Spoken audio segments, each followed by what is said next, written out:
सिर्फ 15 मिनट चलने पर ब्रिज बन गया। और याद रखो, जब अख्तरुल ईमान एमपी बनेगा तो हम पूरा सीमांचल चलेंगे और डेवलपमेंट लाएंगे इंशाअल्लाह। सिर्फ 15 मिनट चले तो तेजस्वी को पसीना छूट गया। फोन पे फोन, फोन पे फोन, ए अख्तर भाई क्या कर रहे हैं? वो काम शुरू हो गया। तो डॉक्टर जावेद 1.5 लाख किलोमीटर चलकर भी कुछ नहीं कर पाए, हम 10 मिनट चल के आपको ब्रिज लेकर आए। तो मेरी आपसे गुजारिश है कि 26 तारीख के दिन आप जब वोट डालने जाएंगे, इन तमाम चीजों का आप ख्याल रखिए। आपकी इस विधानसभा में अनानास उगता है, चाय आप उगाते हैं, यहां पर चाय मिलती है, यहां पर आप केला, गोला, मिर्च पैदा करते हैं, मगर क्या आपको उसको कीमत मिलती है उसकी? ये सब के सब कीमत कैसे मिलेगी जब आपकी तकलीफ को कोई समझने वाला होगा? अब जावेद साहब तो 1.5 लाख किलोमीटर चलकर भी उनको पता नहीं इसकी कीमत क्या है। मास्टर सिर्फ पैसे बांट सकता है, मास्टर के पास बहुत पैसा है, मगर याद रखो जो पैसे देता है वो निकालना भी जानता है। यहां अख्तरुल ईमान को कुछ चीज नहीं चाहिए। इस शख्स की जिंदगी का मकसद एक ही है कि बिहार में आपकी क़यादत खड़ी हो जाए और सीमांचल से इंसाफ हो जाए। अगर ये 2 काम अख्तरुल ईमान की जिंदगी में हो जाएंगे, मुझे यकीन है कि होगा इंशाअल्लाह ताला। ये हमारी भी जिंदगी का मकसद है कि सीमांचल से इंसाफ हो। मैं बार बार आपसे कह चुका हूं और आज भी कह रहा हूं कि सीमांचल को मैं आता रहूंगा हमेशा इंशाअल्लाह ताला। सीमांचल का इंसाफ मेरे लिए बहुत जरूरी है। जब तक अल्लाह मुझे जिंदा रखेगा मैं सीमांचल की लड़ाई लड़ता रहूंगा। मेरी आंख जब बंद हो जाएगी तो अलग बात है, मगर अल्लाह जब तक सेहत और जिंदा रखेगा हम सीमांचल की लड़ाई लड़ेंगे। चाहे कोई भी आ जाए, हम इंसाफ दिलाकर रहेंगे सीमांचल में इंशाअल्लाह ताला। तो मेरे अजीज दोस्तों और बुजुर्गों, मैं यहां पर खड़े होकर अल्लाह से दुआ भी करता हूं कि अल्लाह सुब्हाना व तआला हमारे साबिक़ा एमपी मौलाना असरारुल हक कासमी साहब के अल्लाह उनकी मग़फ़िरत करे। नेक आदमी थे। जब ट्रिपल तलाक का कानून लाया गया तो उनको कांग्रेस पार्टी ने बोलने का मौका नहीं दिया। इतने बड़े आलिम दीन और मौलाना को बोलने नहीं दिया गया। मेरे भाई, ये पार्लियामेंट में बोलने ही की खुसूसियत है। कोई पार्लियामेंट नहीं जाता गूंगा अंधा बन के बैठने के लिए। पार्लियामेंट में कोई जाता है तो आपकी तकलीफ को बयान करने के लिए जाता है। आपके इस इलाके में आप जानते हैं कि यहाँ पर 5-8 नदियों का पानी आता है, महानंदा, मेंची और कनकई। इसका हल कैसे निकलेगा मेरे भाई? इस विधानसभा में इतनी तकलीफ है, इसका हल कैसे निकलेगा? अख्तरुल ईमान को आप यहां से अपना नया एमपी बनाइए। हम आपसे वादा करेंगे इंशाअल्लाह ताला ये तकालीफ दूर होगी। आपके इस विधानसभा में पिपरी थान से बादल चौक की रोड है, रोड नहीं है, रोड नजर ही नहीं आती। कौन ये आपकी लड़ाई लड़ सकता है? सिवाय अख्तरुल ईमान के कोई नहीं लड़ सकता। और जो मास्टर है वो मोदी उसका मास्टर है, और हम हर हाल में इनका साथ नहीं देना चाहिए। याद रखिए, मजलिस पिछले 10 साल से पार्लियामेंट में जितने भी कानून मोदी ने लेकर आए, मजलिस ने उन तमाम खवानीन के खिलाफ वोट दिया। CAA का कानून हो, ट्रिपल तलाक का कानून हो, बल्कि मास्टर से एक बात पूछ लेना और जावेद से भी पूछ लेना। पिछला पार्लियामेंट का आखिरी सेशन था तो हुकूमत नरेंद्र मोदी के पूछा कि 22 जनवरी को बड़ा तारीखी काम हुआ था, कोई तकरीर नहीं कर सका जो हम बेबाकी के साथ बता दिए। हमने पार्लियामेंट में खड़े होकर कहा था, ये जावेद और मास्टर को चैलेंज कर रहा हूं, तुम इस चुनाव में खड़े होकर बोलो बाबरी मस्जिद जिंदाबाद, बाबरी मस्जिद जिंदाबाद, बाबरी मस्जिद जिंदाबाद। नहीं बोल पाएंगे। क्यों नहीं बोल पाएंगे? क्योंकि मास्टर का मास्टर मोदी है, और जावेद तो बेचारे उनको बोलेंगे हाँ हमारी जान निकल जाएगी। ये काम हमने किया पार्लियामेंट में खड़े होकर, सबने हमसे पूछा तुम्हारी हिम्मत कैसे हुई? हमने कहा अरे हिम्मत का मामला नहीं है, ज़रफ का मामला है।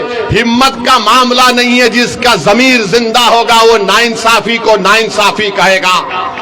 आप बताइए, ये लोग ये भी नहीं कह सकते पार्लियामेंट में? अरे हम देखते हैं जावेद साहब को, कुछ नहीं कर सकते, बैठे रहते। अच्छा एक बात जावेद साहब की है, जब हमारा भाषण होता है तो पहले से आकर बैठकर सुनते हैं अब ये क्या बोलने वाला है। हम भी समझते हैं कि ठीक है कोई सुन रहा है सीख रहा है तो हमको इतराज नहीं है, मगर इतना हमारा भाषण सुने तब भी मुंह में जबान नहीं आई, तब भी मुंह में जबान नहीं आए। हम तो समझ रहे थे कि हमारा भाषण सुनकर जावेद साहब भी एक मर्तबा कुछ बोल देंगे, मगर नहीं बोले। नहीं बोल सकते मेरे भाई, इन गरीबों की तकलीफ अपने सीने में महसूस करना पड़ेगा, नाइंसाफी को महसूस करना पड़ेगा, जुल्म को महसूस करना पड़ेगा, तभी तो जबान में तकलीफ निकलेगी, वो बेबाकी से अल्फाज निकलेंगे। तो आपसे एक ही गुजारिश है कि 26 तारीख के दिन आप लोग सुबह के वक्त अपना एक एक वोट का इस्तेमाल करिए, अख्तरुल ईमान को कामयाब करिए।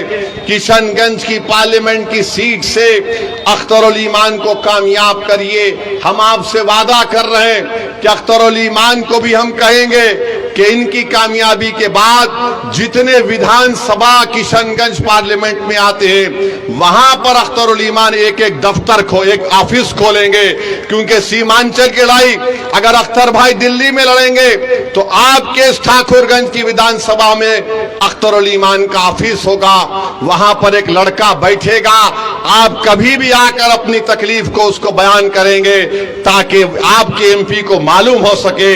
ये हम आपसे वादा करके जा रहे हैं। हम आपसे ये वादा नहीं कर रहे हैं कि अख्तरुल ईमान 1.5 लाख किलोमीटर चलेंगे,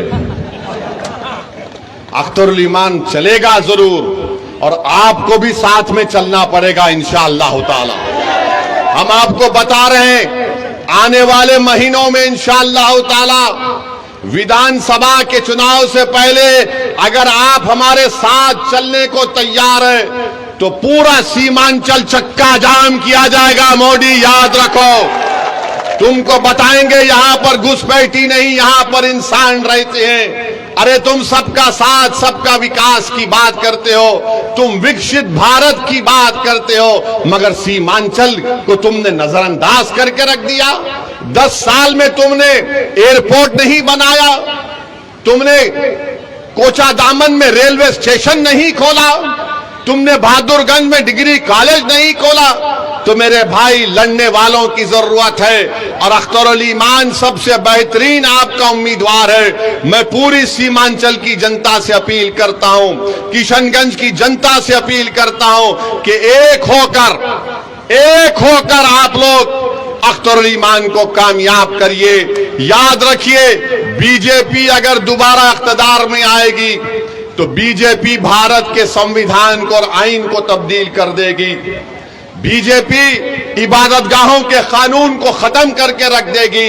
इसीलिए भी बहुत जरूरी है कि आप मुत्तहिदा तौर पर एक वोट को भी जाय मत होने दीजिए, और अख्तरुल ईमान को नहीं सीमांचल को कामयाब करिए, अख्तरुल ईमान को नहीं इंसाफ को कामयाब करिए, अमन को कामयाब करिए।